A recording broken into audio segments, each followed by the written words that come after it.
In this video, we shall discuss about Coulomb's inverse square law.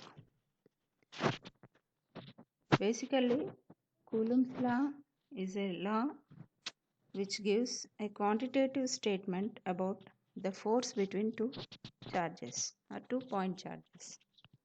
So before we explain Coulomb's inverse square law, we must and should know two terms, that is electrostatic force and point charge. What do you mean by electrostatic force? It is the force that exists due to the presence of a charge. Electrostatic force is the force that exists due to the presence of a charge.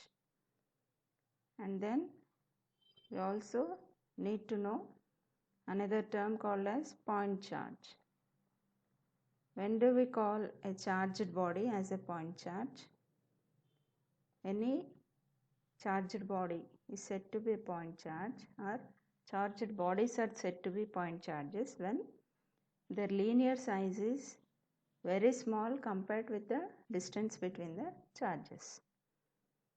That is, if a charge is said to be point charge, then it must and should have smaller size. Okay. Now, Coulomb's inverse square law or Coulomb's law, it tells about the electrostatic force that exists between 2-point charges. Okay, here we have, let us say we have one charge called as Q1, here another charge Q2. The distance between these two charges is assumed to be small r. And we are not mentioning whether Q1 and Q2 are positive or negative, or if any one of them is positive or negative. We are not bothered about the polarity of the charges. But what do we know? Whenever there is a charge, there exists some force in the surroundings of that charge. So, as we have two charges here, there must and should exist some attractive force or repulsive force, right? If Q1 and Q2 are like charges, definitely they will repel each other. If they are unlike charges, they tend to attract each other. So whether it is a repulsive force or an attractive force, the magnitude of this force according to Coulomb's law is directly proportional to the magnitude of product of two charges. Okay, and it also says that the force is inversely proportional to the square of the distance between two charges.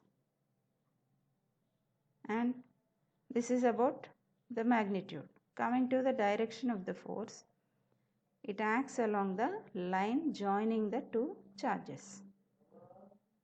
Okay.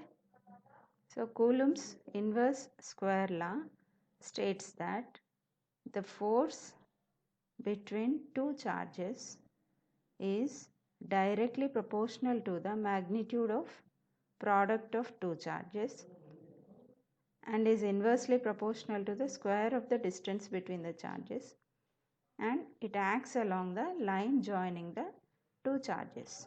Now let us try to represent it in mathematical form.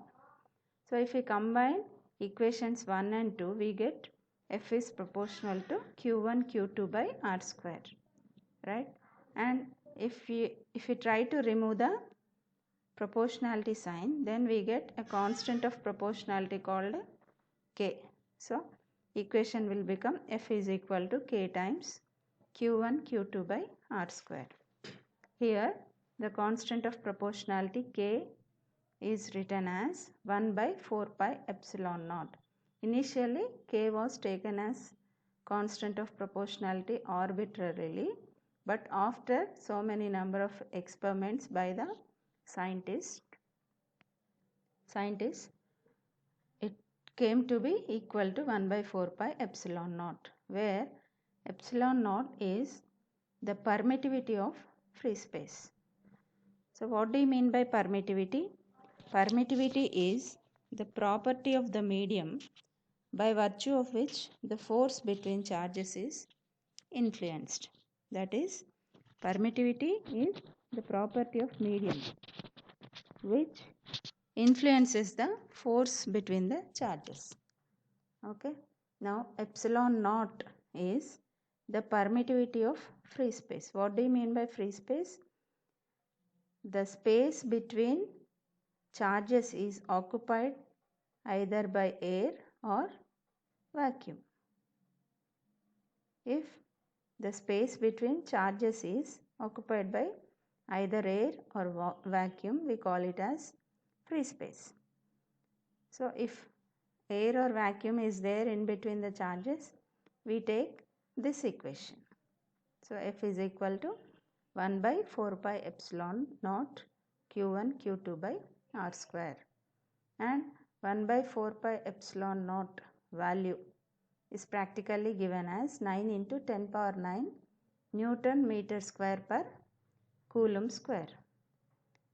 To arrive at these units, what we have to do is, so keep 1 by 4 pi epsilon naught as it is, okay, and take this Q1 Q2 by R square to this side. It will become R square by Q1 Q2, right?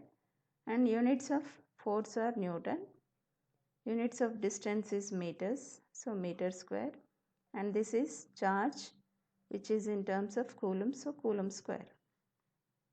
Finally we get Newton meter square per Coulomb square.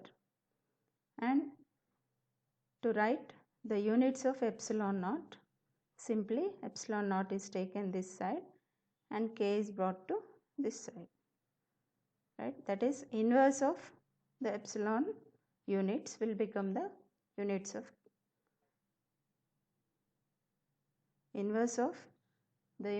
k will become the units of epsilon naught, that is Coulomb square per Newton meter square. In other way we can call them as farad per meter, and value of epsilon naught is specifically given as 8.85 into 10 power minus 12 Coulomb square per Newton meter square or farad per meter. Now if other than air or vacuum some other medium is present in between the charges, we take epsilon in place of epsilon naught. Then the equation will become 1 by 4 pi epsilon, right, Q1 Q2 by R square. Then we call that epsilon as permittivity of the medium. Okay. Then we can also define another term called as relative permittivity. Whenever we say relative, we are comparing. It means that we are comparing. Here, if we say relative permittivity, permittivity of any medium is compared with the permittivity of free space. So ratio of permittivity of medium to the permittivity of free space is termed as relative permittivity. Okay. So from this you can also write as epsilon r and epsilon naught, right?